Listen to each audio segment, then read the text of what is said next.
اعوذ باللہ من الشیطان الرجیم بسم اللہ الرحمن الرحیم یا ایھا الذین آمنوا لا تبطلوا صدقاتکم بالمن والعذی، اے اہل ایمان اپنے صدقات کو باطل نہ کر لو، نسیہ منسیہ ہو جاتے ہیں، بالمن والعذی، جتلا کر اور کوئی اذیت بخش بات کہہ کر، کالذی ينفق مالہ رئاء الناس، ان لوگوں کی طرح، اس شخص کی طرح جو اپنا مال خرچ کرتا ہے لوگوں کو دکھانے کے لیے، دے تو رہا ہے صدقات، چیریٹی ہاؤس، بڑے بڑے ادارے قائم کر دیے ہیں، یہ کہ سب ریاکاری ہے۔ کوئی سرکار دربار میں رسائی کے لیے فاؤنڈیشنز بنے ہوئے، کچھ اپنے وہ ٹیکس بچانے کے لیے، کچھ اور اپنی ناموری، کیونکہ پھر الیکشن بھی لڑنا ہے۔ یہ سارے کام جو ہوتے ہیں اللہ جانتا ہے کس کی کیا نیت ہے۔ لا تبطلوا صدقاتکم بالمن والعذی کالذی ينفق مالہ رئاء الناس ولا یؤمن باللہ والیوم الآخر، جو ریاکاری کر رہا ہے وہ حقیقت میں ایمان نہیں رکھتا اللہ پر اور یوم آخر پر۔ یہ ریا اور یہ ایمان ایک دوسرے کی ضد ہے، جیسا کہ حدیث بار بار سنا چکا ہوں، من صلی یرائی فقد اشرکا ومن صام یرائی فقد اشرکا ومن تصدق یرائی فقد اشرکا۔ جس نے دکھاوے کے لیے نماز پڑھی اس نے شرک کیا، جس نے دکھاوے کے لیے روزہ رکھا اس نے شرک کیا، جس نے دکھانے کے لیے لوگوں کو صدقہ خیرات دیا اس نے شرک کیا۔ وَلَا يُؤْمِنُ بِاللَّهِ وَالْيَوْمِ الْآخِرِ فَمَثَلُهُ كَمَثَلِ صَفْوَانٍ عَلَيْهِ تُرَابٌ فَأَصَابَهُ وَابِلٌ فَتَرَكَهُ صَلْدًا، تو اس کی مثال اس چٹان کی سی ہے، اس پر کوئی تھوڑا سا غبار، کچھ ریت جم گئی تھی، تو اگر کسی چٹان کے اوپر کوئی تھوڑی سی تہ آ گئی ہو مٹی کی، وہاں آپ نے کوئی بیج ڈال دیے، کوئی فصل بھی ہو گئی۔ فَأَصَابَهُ وَابِلٌ، اب آیا زوردار ایک بارش کا چھینٹا پڑا، زوردار بھی پڑا، فَتَرَكَهُ صَلْدًا، وہ ساری اوپر کی تھوڑی سی تہ تھی، وہ مٹی بھی بہہ گئی اور آپ کی محنت بھی گئی، وہ آپ کا بیج بھی گیا اور آپ کی فصل بھی گئی۔ وہ چٹان جو ہے چٹیل چٹان وہ اندر سے نکل آئی، یعنی سب کچھ گیا۔ ریاکاری میں اس کا مطلب یہ ہے مال بھی دیا اور حاصل کچھ نہ ہوا، بیج بھی گیا، اور اللہ کے ہاں کسی اجر و ثواب کا سوال ہی نہیں۔ لا یقدرون علی شیء مما کسبوا، جو محنت انہوں نے کی تھی، اس تھوڑی سی مٹی جو جم گئی تھی اس میں بھی کچھ ہل چلایا تھا، کچھ بیج ڈالا تھا، اب اس میں کوئی قدرت انہیں حاصل نہیں ہے، سب کچھ گیا۔ واللہ لا یہدی القوم الکافرین، اور اللہ ایسے کافروں کو ہدایت نہیں دیتا، راہ یاب نہیں کرتا۔ ومثل الذین ینفقون اموالهم ابتغاء مرضات اللہ، اس کے برعکس وہ لوگ، وہی سائملٹینیس کنٹراسٹ، جب ایک ریاکاری کے خرچ کے لیے وہ ایک مثال دی گئی، تمثیل اور تشبیہ دی گئی، تو اب جو واقعتاً اللہ تعالیٰ کے اجر و ثواب کے لیے خلوص و اخلاص کے ساتھ خرچ کرتا ہے اس کے لیے بھی مثال۔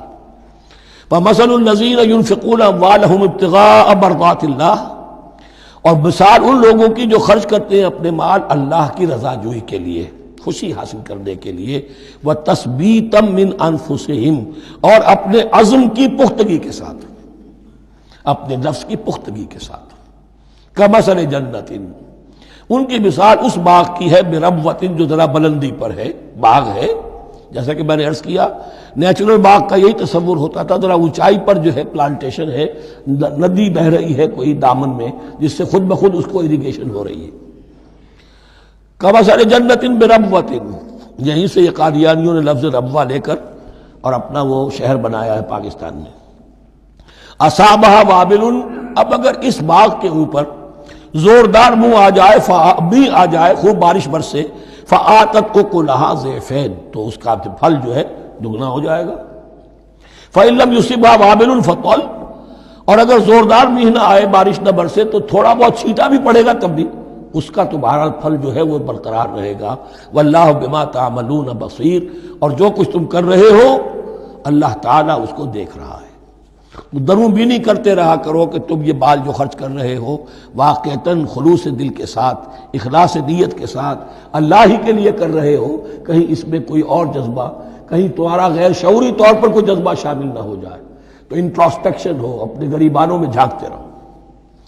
ایود احدکم ان تکون لہ جنۃ من نخیل وعناب تجری من تحتہا الانہار، کیا تم میں سے کوئی شخص پسند کرے گا کہ اس کا ایک باغ ہو اور کھجور کا درخت ہو اس میں، اور انگور کی بیلیں بھی ہوں، اور اس کے دامن میں ندیاں بہتی ہوں، نیچرل اریگیشن بھی ہے، کھجور کے درخت بھی ہیں، اور بیلوں کی ٹٹیاں لگی ہوئی ہیں انگوروں کی، اور انگوروں کی بیلیں ہیں۔ لہو فیہا من کل الثمرات، اس کے لیے اس باغ میں ہر طرح کا میوہ ہے۔ فاصابہ الکبر، اب اس پر بڑھاپا بھی طاری ہو گیا ہے۔ وَلَهُ ذُرِّيَّةٌ ضُعَفَاء، اور اس کی اولاد ہے ابھی چھوٹی عمر کی، کم سن ہے، کمزور ہے۔ فاصابہ اعصار، کہ اچانک اس باغ کے اوپر ایک ایسا بگولا، ایک ایسی آندھی آئی جس میں آگ ہے، فیہ نارن، کوئی ایسا آگ بھری آندھی آئی۔ فاصابہ اعصار فیہ نار فاحترقت، پورا کا پورا باغ جل کر جلس کر رہ گیا۔ کذالک یبین اللہ لکم الآیات لعلکم تتفکرون، اس طرح اللہ تعالیٰ تمہارے لیے اپنی آیات کو واضح کرتا ہے تاکہ تم تفکر کرو۔ یعنی ایک انسان نے ساری عمر سمجھا ہے کہ بڑی میرے نیکی کمائی ہے، میں نے یہ کیا ہے، میں نے فاؤنڈیشن بنایا، میں نے مدرسہ قائم کر دیا، میں نے یتیم خانہ بنا دیا، لیکن یہ کہ اچانک کسی وقت مانو آنکھ کھلے گی، جب آنکھ کھلی گل کی تو موسم تھا خزاں کا، معلوم ہوگا یہ تو کچھ بھی نہیں تھا، یہ تو گویا کہ ایک بگولا آیا سب کو جلا گیا، اس لیے کہ اس میں اخلاص تھا ہی نہیں، اس میں نیت جو ہے اس میں کھوٹ تھا، اس میں ریاکاری تھی، اس میں لوگوں کو دکھانا مقصود تھا۔ پھر حال وہی ہوگا جس طرح کہ وہ بوڑھا اب کفے افسوس مل رہا، اب کیا کرے، بوڑھا ہو چکا ہے، دوبارہ تو باغ لگا نہیں سکتا، لہذا جب وہ موت آ جائے گی تو گویا کہ اب اس کے لیے موقع نہیں ہے کہ دوبارہ کوئی کام اور کر سکے۔ یا ایھا الذین آمنوا انفقوا من طیبات ما کسبتم ومما اخرجنا لکم من الارض، اے ایمان والو خرچ کرو، اللہ کے لیے دینا ہے، اللہ کے دین کے لیے دینا ہے، اللہ کے نام پر دینا ہے۔ من طیبات ما کسبتم، جو چیز تم نے کمائی ہے اس کی اچھی چیز، پاکیزہ چیز، بہتر چیز۔ وَمِمَّا أَخْرَجْنَا لَكُم مِّنَ الْأَرْضِ، اور جو کچھ ہم نے نکالا تمہارے لیے زمین سے۔ اب زمین سے ظاہر بات ہے جو بھی نباتات آ رہی ہے، چاہے وہ کوئی چراہ گاہ ہے تو اس کے اندر سے جو ہے وہ بھی ہریاول ہے تو اللہ نے پیدا کی ہے، کھیت کے اندر آپ نے محنت کی ہے، ہل چلایا ہے، بیج ڈالے ہیں، لیکن یہ کہ فصل کا اگانا تو آپ کے کام ہاتھ نہیں ہے، تو اللہ کے ہاتھ میں ہے۔ تو جو کچھ ہم نے نکالا ہے تمہارے لیے، وَمِمَّا أَخْرَجْنَا لَكُم مِّنَ الْأَرْضِ وَلَا تَيَمَّمُوا الْخَبِيثَ مِنْهُ، اور اس میں سے ردی مال کا ارادہ نہ کرو، تنفقون، کہ اسے خرچ کر دو، زکوٰۃ دینی ہے، عشر دینا ہے، تو جو ردی چیزیں ہیں، اب بھیڑوں بکریوں کا غلہ ہے، ان میں سے اتنی بکریاں نکالنی ہیں، اتنی بھیڑیں ہیں، تو اب جو ذرا کمزور ہیں، لاغر ہیں، بیمار ہیں، نقص والی ہیں، گنتی پوری کرنی ہے نا۔ اسی طریقے سے عشر نکالنا ہے تو گندم کا ڈھیر لگا ہوا ہے، اس میں سے کہیں بارش پڑ گئی تھی، وہ نکال دو۔ ولا تیمموا، تیمم کے معنی یہاں نوٹ کر لیجئے قصد کرنے کے ہیں۔ ولا تیمموا الخبیث منہ، کہ اس میں سے جو ردی مال ہے، جو ناپسند ہے، اس کا قصد نہ کرو، تنفقون، کہ اسے خرچ کرو، ولستم بآخذیہ، اور تم ہرگز نہیں ہوگے اس کو لینے والے۔ ایسا بھی تو ہو سکتا ہے کہ تم محتاج ہو جاؤ اور تمہیں ضرورت پڑ جائے، پھر اگر تمہیں کوئی ایسی چیز دے گا تو تم قبول نہیں کرو گے۔ وَلَسْتُمْ بِآخِذِيهِ إِلَّا أَن تُغْمِضُوا فِيهِ، اللہ یہ کہ چشم پوشی کرنے پر مجبور ہو جاؤ، احتیاج اس درجے کی ہو کہ جو بھی مل جائے، ردی مل جائے، اچھا مل جائے، نفیس مل جائے، خبیث مل جائے، جو بھی مل جائے چشم پوشی کرو۔ اس کے سوا آدمی جو ہے وہ اپنے طیب خاطر کے ساتھ جو ہے وہ ردی شے قبول نہیں کر سکتا۔ وَاعْلَمُوا أَنَّ اللَّهَ غَنِيٌّ حَمِيدٌ، پھر دیکھیے غنی کا لفظ، جو کچھ دے رہے ہو یہ نہ سمجھو کہ اسے دے رہے ہو، محتاج کو دے رہے ہو، ضرورت مند کو دے رہے ہو، بلکہ یوں سمجھو کہ اللہ کو دے رہے ہو۔ وَاعْلَمُوا أَنَّ اللَّهَ غَنِيٌّ حَمِيدٌ، جان لو کہ اللہ تعالیٰ غنی ہے اور حمید ہے۔ حمید یعنی اپنی ذات میں خود محمود۔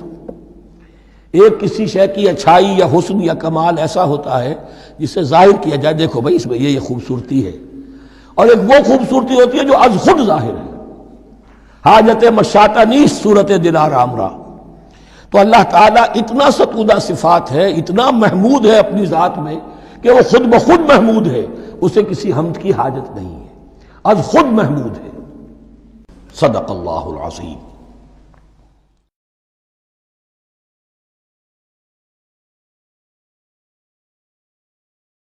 اعوذ باللہ من الشیطان الرجیم، بسم اللہ الرحمن الرحیم۔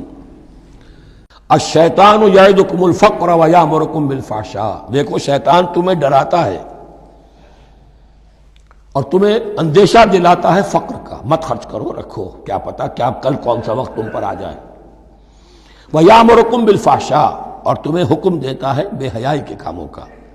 وَاللَّهُ يَعِدُكُم مَّغْفِرَةً مِّنْهُ وَفَضْلًا، اور اللہ وعدہ کر رہا ہے تم سے اپنی طرف سے مغفرت کا اور فضل کا۔ اب دیکھ لو، رخ روشن کے آگے شمع رکھ کر وہ یہ کہتے ہیں ادھر جاتا ہے دیکھیں یا ادھر پروانہ جاتا ہے۔ اب شیطان کی طرف جانا چاہتے ہو، اس کی بات ماننا چاہتے ہو، خوف رکھتے ہو کہیں ایسا نہ ہو جائے کہ فقر آ جائے مجھ پر، مجھے اپنا مال سنبھال کر رکھنا چاہیے، صحت رکھنا چاہیے، تو تم شیطان کی چال میں آ گئے، تم نے اس کی پیروی کی۔ اور اگر تم نے اپنا اللہ کی راہ میں خرچ کر دیا، اللہ پر اعتماد کرتے ہوئے، وہ میری ساری حاجتیں پوری کرے گا، آج کر رہا ہے کل کرے گا انشاءاللہ۔ تو یہ ہے واللہ یعدکم مغفرۃ منہ وفضلا واللہ واسع علیم، اللہ بہت وسعت والا ہے، اس کے خزانوں کی کوئی محدودیت کا تصور اپنے ذہن میں نہ رکھو، اور سب کچھ جاننے والا ہے۔ یؤتی الحکمۃ من یشاء، لیکن یہ باتیں حکمت کی ہیں، ایک ہے ظاہر ایک ہے باطن۔ باطن جو ہے وہ حکمت سے نظر آتا ہے، ظاہر تو سب کو نظر آ رہا ہے۔ کسی شے کی حقیقت کیا ہے؟ اہل نظر ذوق نظر خوب ہے، لیکن جو شے کی حقیقت کو نہ دیکھے وہ نظر کیا؟ وہ حقیقت جس پر عیاں ہو جاتی وہ ہے حکیم۔ اور حکمت اصل میں نام ہے انسان کے عقل اور شعور کی پختگی کا۔ جب محکم ہو گئی عقل، اس کا شعور پختہ ہو گیا، استحکام اسی سے بنا ہے حکمت۔ یؤتی الحکمت، اللہ تعالیٰ یہ فہم کی پختگی، عقل کی پختگی، شعور کی پختگی، حقائق رسی، حقائق تک پہنچ جانے کی صلاحیت دیتا ہے جس کو چاہتا ہے۔ وَمَن یُؤْتَ الْحِکْمَةَ فَقَدْ أُوتِیَ خَیْرًا کَثِیرًا، اور جسے حکمت دے دی گئی اسے تو خیر کثیر عطا ہو گیا، اس سے بڑا تو خیر کوئی اور ہے ہی نہیں۔ وَمَا يَذَّكَّرُ إِلَّا أُولُو الْأَلْبَابِ، اور نہیں نصیحت حاصل کر سکتے مگر وہی لوگ جو ہوش مند ہیں، جو اولو الالباب ہیں، عقل مند ہیں۔ لیکن جو دنیا پر ریجھ گئے ہیں، جن کے سارا دلی اطمینان اسی پر ہے کہ کافی ہے، بینک بیلنس بھی ہے، یہ بھی ہے، وہ بھی ہے، اتنے سٹاکس بھی ہیں، اتنا یہ بھی ہے، اتنا ہمارا جو ہے وہ جو بیلنس شیٹ آئی ہے اس کے ایسٹس یہ ہیں، اگر اسی پر سارا بھروسہ اور اطمینان ہے تو ظاہر بات ہے وہ اولو الالباب نہیں ہے۔ وَمَا أَنفَقْتُم مِّن نَفَقَةٍ أَوْ نَذَرْتُم مِّن نَذْرٍ، اور جو بھی کچھ تم خرچ کرتے ہو، جو بھی نفقہ، جو بھی خیرات تم دیتے ہو، اور نظر تم من نظرین، اور یا جو بھی نظر تم دیتے ہو اللہ کے نام پر، منت مانگتے ہو، فإن اللہ یعلم، اللہ تعالیٰ اس سب کو جانتا ہے۔ وما للظالمین من انصار، اور یقیناً ظالموں کے لیے کوئی مددگار نہیں ہوں گے۔ ان تبدوا الصدقات فنعما ہی، صدقات کو تو اگر تم کھل کر اعلانیہ دو تب بھی ٹھیک ہے، اور خاص طور پر زکوٰۃ کا تو معاملہ اعلانیہ ہے ہی ہے۔ ان تبدوا الصدقات، ظاہر کرو، برملا اعلانیہ دو تو بھی ٹھیک ہے، کم سے کم فقراء کا حق تو پہنچ گیا، کسی کی ضرورت تو پوری ہو گئی۔ وَإِن تُخْفُوهَا، لیکن اگر تم انہیں چھپاؤ، اب یہ ہوگا صدقات نافلہ کے لیے۔ ایک جو صدقات جو ہیں کہ جو لازماً دینے ہیں واجبہ، ان کو تو ان کے لیے اخفاء نہیں ہے، یہ دین کی حکمت کو ذہن میں رکھیے۔ فرض عبادات اعلانیہ ادا کی جائیں گی۔ یہ وسوسہ بھی شیطان بہت سے لوگوں کے دلوں میں ڈال دیتا ہے کہ کیا 5 وقت جا کے مسجد میں نماز پڑھنی ہے، لوگوں پر اپنے تقویٰ کا روب گانٹھنا چاہتے ہو، گھر میں پڑھ لیا کرو۔ یا داڑھی رکھو گے، کیا چاہتے ہو؟ تم چاہتے ہو کہ لوگ تمہیں سمجھے متقی ہے تو میں اس لیے داڑھی نہیں رکھتا، ہوتا ہے وسوسہ۔ لیکن جو چیز واجب ہے وہ علی اعلان کرو، اس کے اظہار میں کوئی رکاوٹ نہیں۔ ہاں جو صدقات نافلہ ہیں، جو نماز نفل ہے، اسے چھپا کر کرو، اس کا اظہار بہت بڑا فتنہ ہوتا ہے، نفل عبادت کا اظہار بہت بڑا فتنہ ہے۔ وَإِن تُخْفُوهَا، اگر چھپاؤ، وَتُؤْتُوهَا الْفُقَرَاءَ، اور تم وہ ضرورت مندوں کو دے دو، فَهُوَ خَيْرٌ لَكُمْ، وہ تمہارے لیے بہت بہتر ہے۔ اب دیکھیے خیر لکم کہا، یہ تمہارے لیے بہتر ہے۔ پہلے کہا تھا ظاہر کر کے دیتے ہو فنعما ہی، وہ بھی ٹھیک ہی ہے، اس لیے کہ فقراء کا حق تو چلیے ادا ہو گیا، کچھ نہ کچھ مل تو گیا، خسیس کے اور کنجوس کے مال میں سے کچھ نکلا تو صحیح۔ ان تبدوا الصدقات فنعما ہی وان تخفوها وتؤتوها الفقراء فهو خیر لکم، وَيُكَفِّرُ عَنْكُم مِّن سَيِّئَاتِكُم، اور اللہ تعالیٰ دور کر دے گا تم سے تمہاری برائیوں کو، وَاللَّهُ بِمَا تَعْمَلُونَ خَبِيرٌ، اور جو کچھ تم کر رہے ہو اللہ تعالیٰ اس سے باخبر ہے۔ صدق اللہ العظیم۔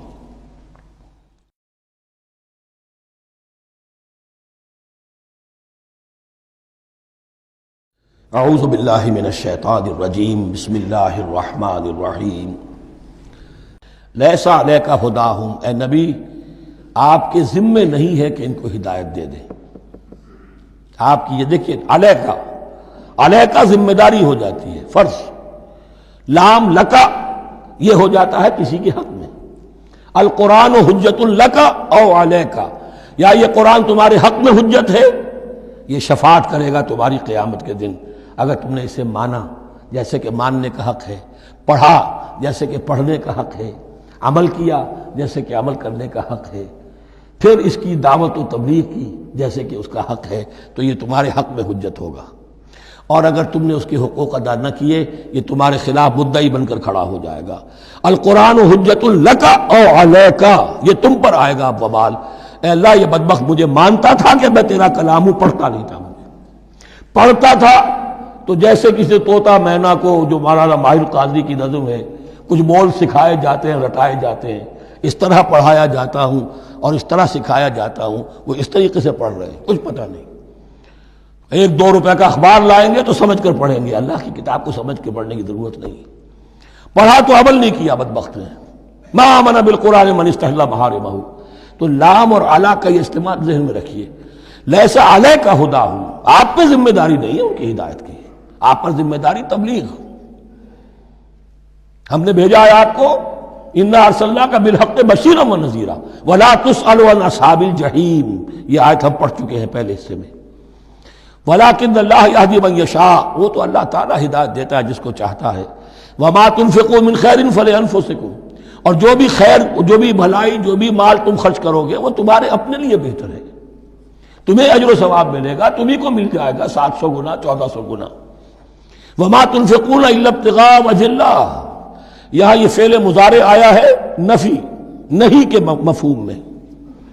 لا تنفقون، ما تنفقون یعنی تم نہیں خرچ کرو گے مگر اللہ کی رضا کے لیے، تب اجر ملے گا۔ اگر ریاکارانہ خرچ کیا تھا تو کوئی اجر کا کیا سوال، وہ تو شرک بن جائے گا۔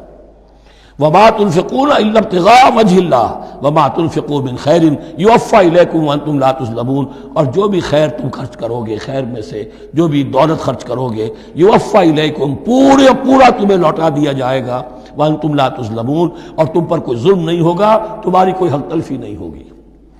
اب آیا ہے آخری ٹیپ کا بند۔ انفاق فی سبیل اللہ کا سب سے بڑھ کر حقدار کون ہے؟ للفقراء الذین احصروا فی سبیل اللہ، وہ ضرورت مند کہ جو گھر کر رہ گئے اللہ کی راہ میں، جیسے اصحاب صفہ تھے بیٹھے ہوئے ہیں، کوئی کام نہیں کر رہے، حضور سے علم سیکھ رہے ہیں، اور جہاں جہاں سے دعوت آ رہی ہے کہ حضور بھیجیے ہمارے ہاں کوئی مبلغین، وہاں سے ان کو بھیجا جا رہا ہے۔ اب وہ معاش کی جد و جہد کرتے تو یہ تعلیم کیسے حاصل کرتے؟ یا اسی طرح دین کی کوئی خدمت ہے، کوئی آپ نے تحریک اٹھائی ہے، اب اس میں آپ کو کچھ نہ کچھ کارکن تو چاہیے، ان کارکنوں کی بھی تو آخر معاش کا ہے درجہ۔ اگر وہ سارا 8 گھنٹے دفتروں میں کھائیں اور وہاں ڈانٹیں بھی سنیں افسروں کی، اور پھر 2 گھنٹے جانا 2 گھنٹے آنا، اب وہ کون سا وقت نکالیں گے دین کے کام کا؟ کیا کریں گے؟ کہاں سے وقت آ جائے گا؟ کچھ لوگ تو ہونے چاہیے جو ہمہ وقت لگ جائیں، لیکن ہمہ وقت تو لگ گئے، لیکن پیٹ تو ان کے بھی ہے، اولاد تو ان کے بھی ہوگی۔ للفقراء الذین احصروا فی سبیل اللہ، جو گھیرے میں آ گئے ہیں اللہ تعالیٰ کی راہ کی جد و جہد میں، جہاد فی سبیل اللہ کی سعی میں، وہ اس طریقے سے مصروف ہو گئے ہیں، لا یستطیعون ضربا فی الارض، اب وہ زمین میں گھوم پھر کر تجارت کرنے کی ان کے اندر ان کے پاس وقت ہی نہیں ہے، نہیں چل پھر سکتے زمین میں اپنی معاش کے لیے۔ یحسبهم الجاہل اغنیاء من التعفف، اب یہ اس طرح کے فقیر تو ہیں نہیں جو لپٹ کر مانگتے ہوں، انہیں عام طور پر جو ناواقف شخص ہے وہ سمجھتا غنی ہے، اس سے کوئی ضرورت ہی نہیں، اس نے کبھی مانگا ہی نہیں، لیکن اس نے مانگا اس لیے نہیں ہے کہ وہ اس طرح کا سائل نہیں ہے، اس طرح کا وہ سوالی نہیں ہے، وہ فقیر نہیں ہے، وہ تو اللہ کے دین کے لیے اپنے آپ کو اس نے لگا دیا ہے۔ یہ تمہارا کام ہے کہ دیکھو. یحسبہم الجاہل اغنیاء من التعفف، وہ جو مانگنے سے رک رہے ہیں اپنی عزت نفس کی حفاظت کی خاطر، اس کی وجہ سے ناواقف آدمی سمجھتے ہیں کہ تو غنی ہے، اسے کوئی ضرورت نہیں ہے. تعرفہم بسیماہم، تم پہچان لوگے انہیں ان کے چہروں سے. ظاہر بات ہے کہ فقر کا، احتیاج کا اثر چہرے پر تو آ جاتا ہے. اگر آپ کو نیوٹریشن صحیح نہیں مل رہی ہے تو باہر ظاہر بات ہے چہرے پر اس کا اثر ہوگا. تعرفہم بسیماہم لا یسألون الناس الحافا، وہ لپٹ کر لوگوں سے سوال نہیں کرتے، مانگتے نہیں ہیں. وہ ان سائلوں کی طرح نہیں ہے جو اصل میں اپنی محنت وصول کرتے ہیں، کھڑے ہو کر آپ کے سر ہو کر آپ سے کچھ نہ کچھ نکلوا لیتے ہیں زبردستی. اس طریقے سے تو وہ نہیں مانگیں گے. یہ بہت اہم مسئلہ ہے. اقامت دین کی جد و جہد میں جو لوگ ہمہ وقت لگ جائیں، آخر ان کے لیے کیا ذریعہ ہو.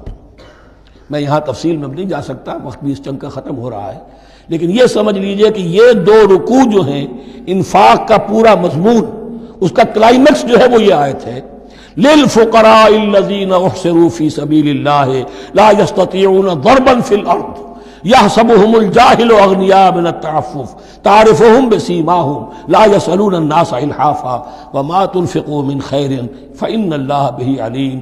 اور جو بھی تم دولت مال خرچ کرو گے تو اللہ تعالیٰ اس کے علم میں ہوگا. یہ نہ سمجھنا کہ اللہ کے علم میں نہیں ہے. خاموشی کے ساتھ، اخفاء کے ساتھ ایسے لوگوں کے ساتھ تعاون کرو گے تو اللہ تعالیٰ جو ہے تمہیں اس کا پورا بھرپور بدلہ دے گا. صدق اللہ العظیم.